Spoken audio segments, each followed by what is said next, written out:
नमस्कार स्वागत करुछि ओडिया रोषेई की आज मु आपण मान सहित शेयर करी चिंगुड़ी भजा। आशा करुछि आज रेसिपीटी आपण मानकु भल लागिवो। जदि आम चैनल रे आपण माने नुआ ए पर्यंत सब्सक्राइब करना हांती ताहाले वीडियोटी को देखि लाइक करी सब्सक्राइब कर देबे।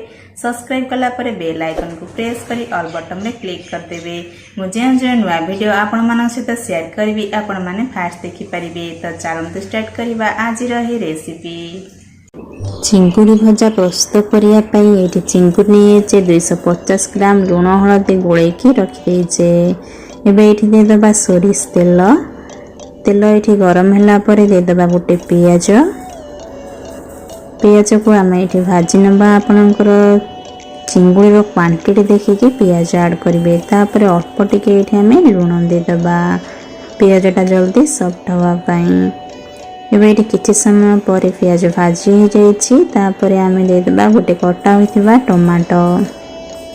आपण चाहिए ये पियाज रे कटा होइथिबा कंचा लंका को मध्य दे पारिबे। जेहेतु छोट छुआ खाइबो सेथिपई मु कंचा लंका एठी ऐड करि नाही।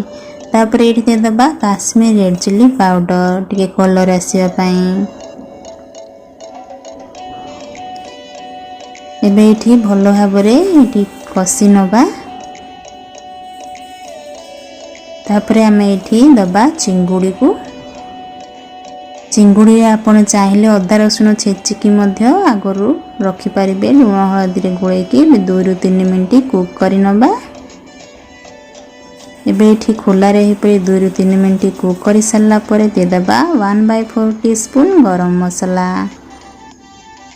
भल भाव मिक्स करके भाजी नबा। तापर ये आम कवर देदेबा लो फ्लेम रे 5 ରୁ 7 मिनट पाई।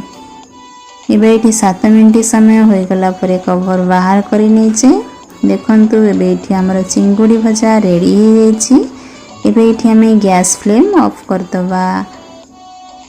ये सर्विंग प्लेट को आम बाहर कर रेडी हो आमर गरमा गरम चिंगुड़ी भजा। यहीपरि मसला गुंड देके आप चिंगुड़ी भजा प्रस्तुत करंतु बहुत बढ़िया लगे खाइबाकू। तो निश्चित घरे थरे बनातु केमिति लागिला आपनकर अनुभव मो सहित शेयर करिवे। रहउची देखाबा नेक्स्ट वीडियो रे। Thank you.